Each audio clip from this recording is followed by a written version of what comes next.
Hey everyone, welcome to our second set of notes on genetics. So just a quick recap of yesterday.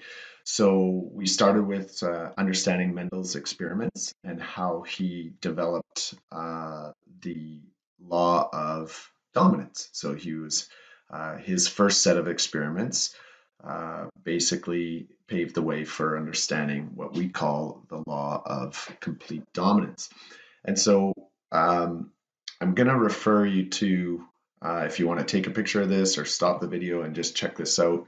But there's a lot of vocab and terminology. I've just typed in, I think, probably most of it, but you really need to know these terms and understand how they relate to solving problems in genetics, right?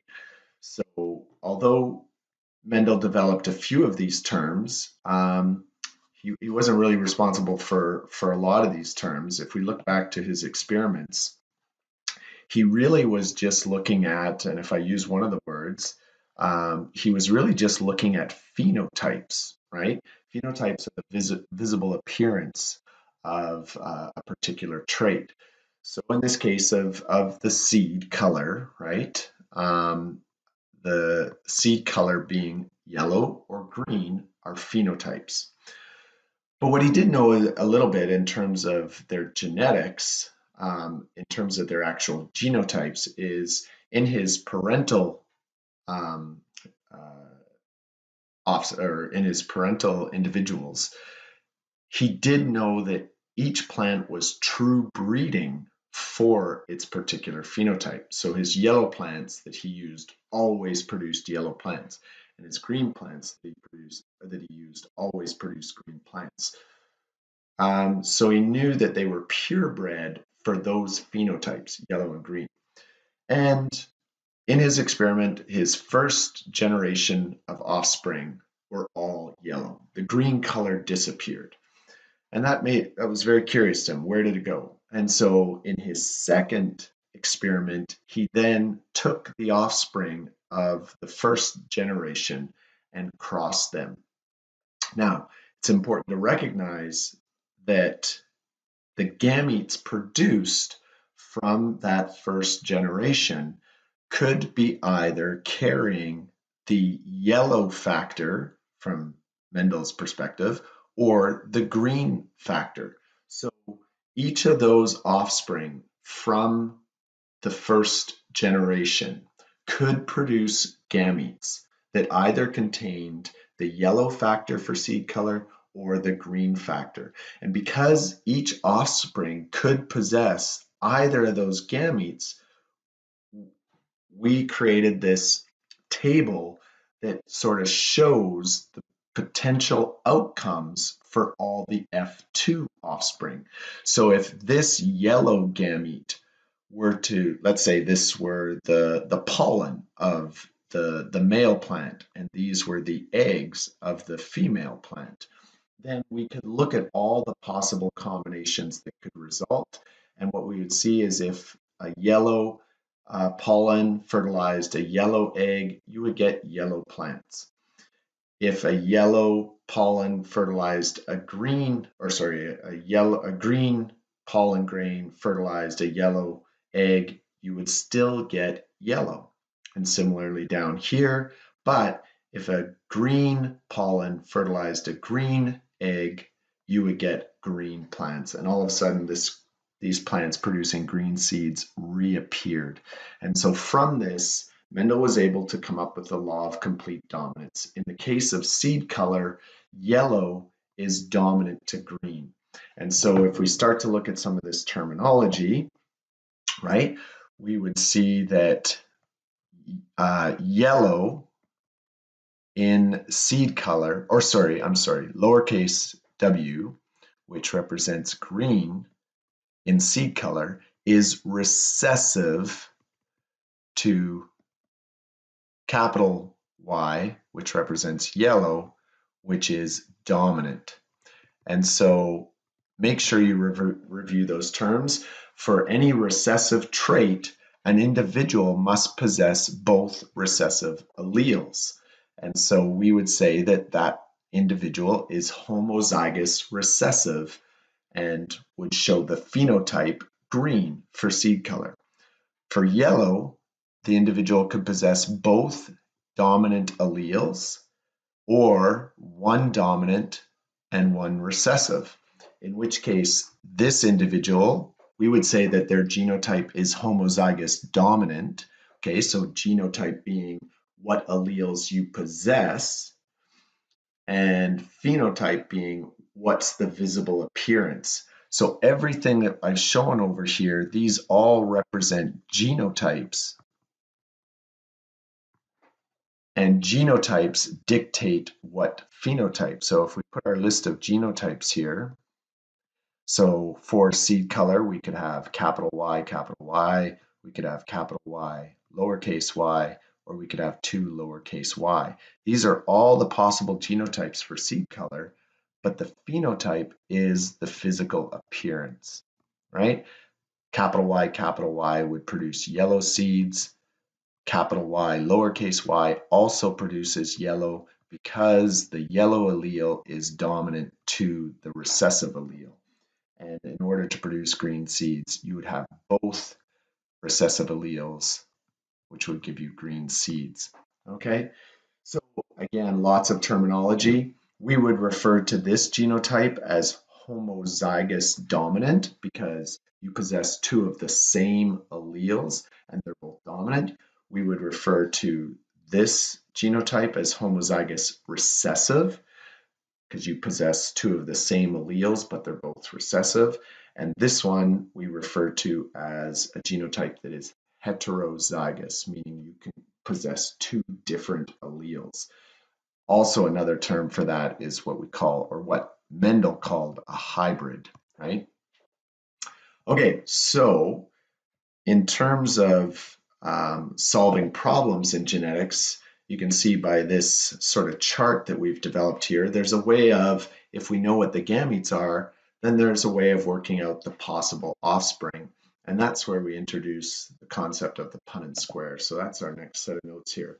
And really, genetics is a lesson in probabilities, right? In terms of looking at what the genetic makeup of the parents are, we can then examine what are the probabilities of outcomes in the offspring, all right? And so I want you to just read these questions, pause the video, read these questions, and think about, let's say we flip a coin, what's the chance of getting heads, chance of getting tails? What if you had a single die, right? A typical die from a board game with 6 sides. What would be the probability of rolling, say, a 6? So pause the video, think about those, and then turn the video back on to get the answer. Okay, I think most of us know when we think of a single coin toss, you can get heads or tails, and we understand that, well, 50% chance of getting heads or 50% chance of getting tails. If you roll a 6 or any number, you want to roll a 2 or roll a 4, right? Then the probability would be 1/6. If you wanted to divide that and convert it into a percent, it works out to 1 or 16.7%. So we could ask the same question about what's the probability that a man or woman would have a daughter. And so this is kind of like a coin toss in the sense that, well, 50% chance of having a son or 50% chance of having a daughter. So how do these probabilities, how do you come to work out these probabilities? Well, if we look at the coin toss, it's all about what are the outcomes versus the possibilities. In a coin toss, or having a son or a daughter, there's only one outcome. You either have a son or you have a daughter. But there are 2 possibilities, son or daughter, similarly with the coin toss. So we have a probability of one outcome in 2 possibilities. And if we were to divide that and multiply it by 100, we can convert it into a percent, which gives us 50%. Similarly, in rolling a 6, right? To roll a 6 specifically, you have one outcome, it's a 6. But there's 6 possibilities on the dice. So if we divide 1 divided by 6, multiply that by 100 for percent, we would get 16.7%. So it's really an issue of probabilities, right? And probabilities are established based on what are the outcome or outcomes divided by the number of possibilities. So understanding genetics outcomes between parents, whether those parents are plants, frogs, humans, or anything, is really a game of probabilities. And one of the best tools in determining probable genotypes of offspring is what is called a Punnett square. And it should be capitalized because it's named after this guy who was, I think his name was, oh, I got it right here, Reginald C. Punnett, right?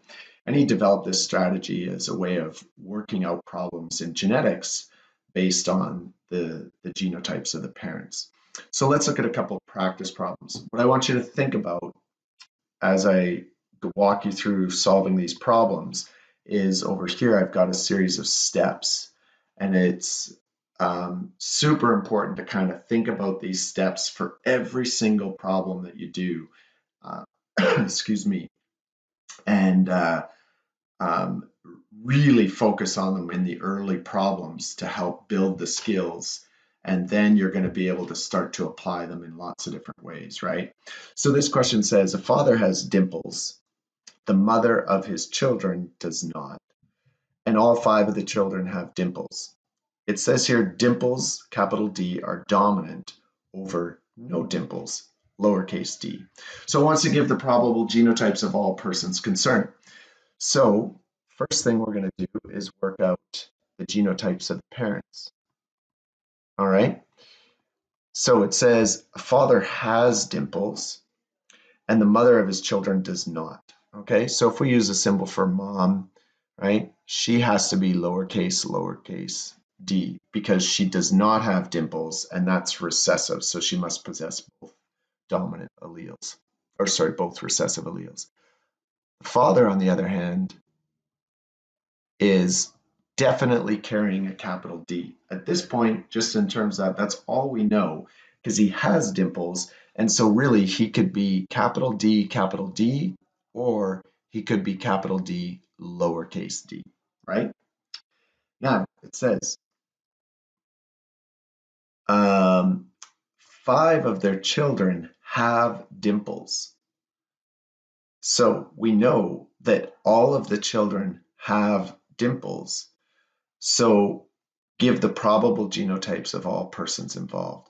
So if we start with using the Punnett square here and look at the scenario, if we select this as the genotype for dad, then that means what we want to work out are what are the gametes that dad could produce. Okay, so the gametes would be capital D or lowercase d. And mom can only produce eggs that are lowercase d. Now remember, this is one of the rules of Mendel's law of segregation, and that is that each individual may possess 2 alleles, but, where are we here? Go down a little bit, right? That the law of segregation says that these alleles, these factors, separate during the formation of gametes. And so for an individual that is, let's say, capital D, lowercase d, that's their genotype as an individual. But when meiosis occurs in the reproductive cells producing, if this is the father, producing sperm, these are going to separate, producing sperm that are haploid, right? Each carrying just a single allele, all right? That's Mendel's law of segregation, which we talked about yesterday. So we build our gametes of the parents as our second step, and then we fill in those gametes into the Punnett square.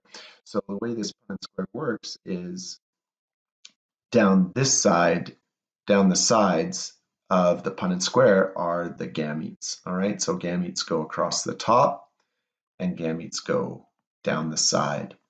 And so it doesn't matter, you can put the father's gametes across the top, mom's gametes down the side. So in this case, we would have big D, little d, right?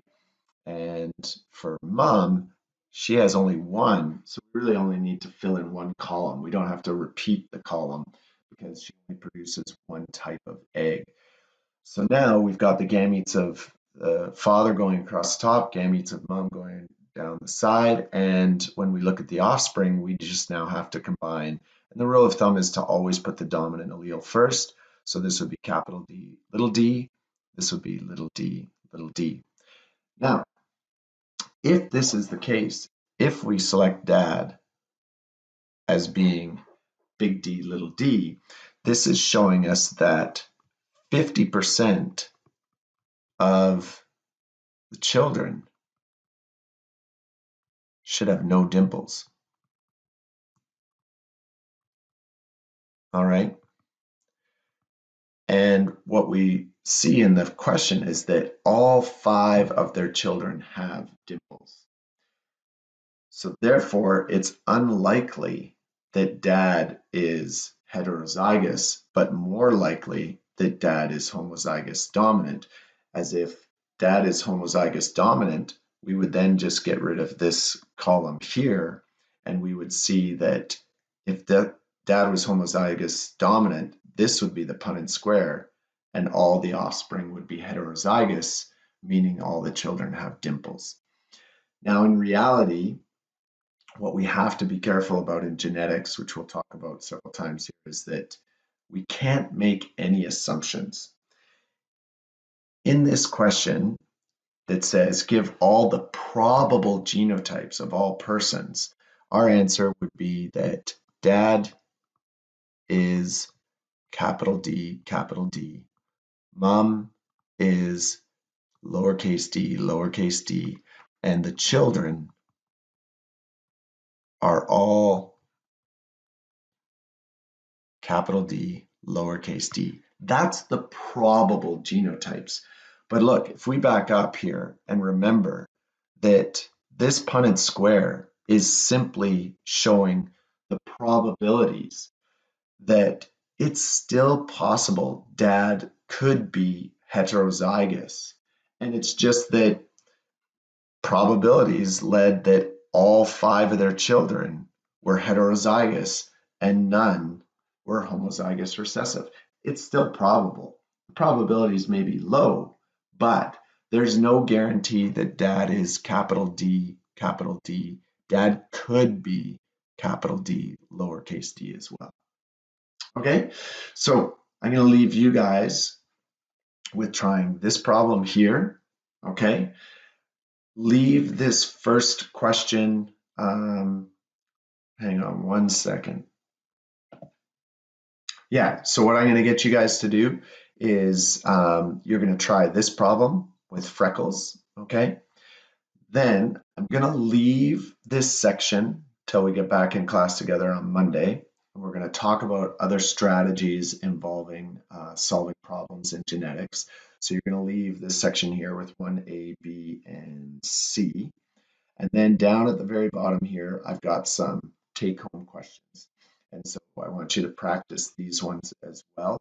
And this is an opportunity to start to work on looking at problems involving 2 traits at the same time.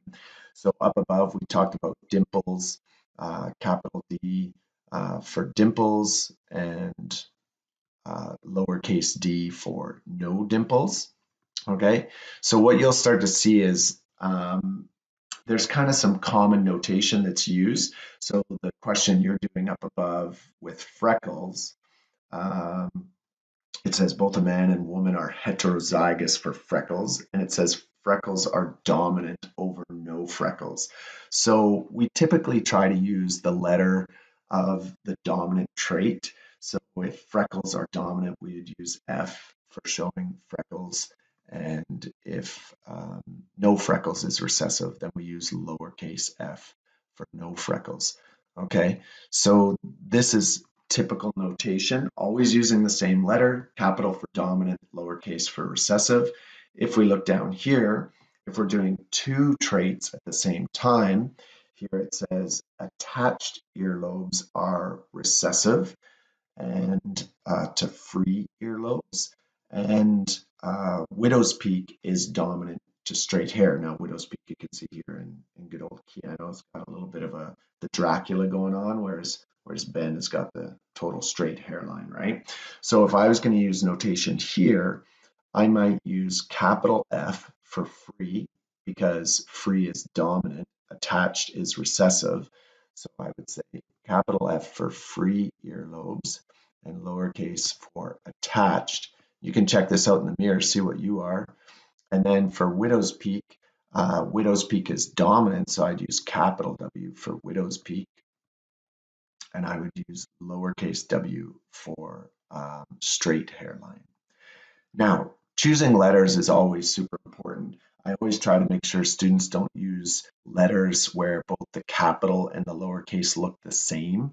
So like using C and C, I get this a lot. And then I'm like, well, which one of those is capital? Which one is lowercase, right? Same with like S, if we look at it, it's really hard to tell a capital S from a lowercase s. If you do that, you need to make sure that you're very obvious, right? So something like that, or with the W, you've got a capital W versus a lowercase w, right? Make it very obvious.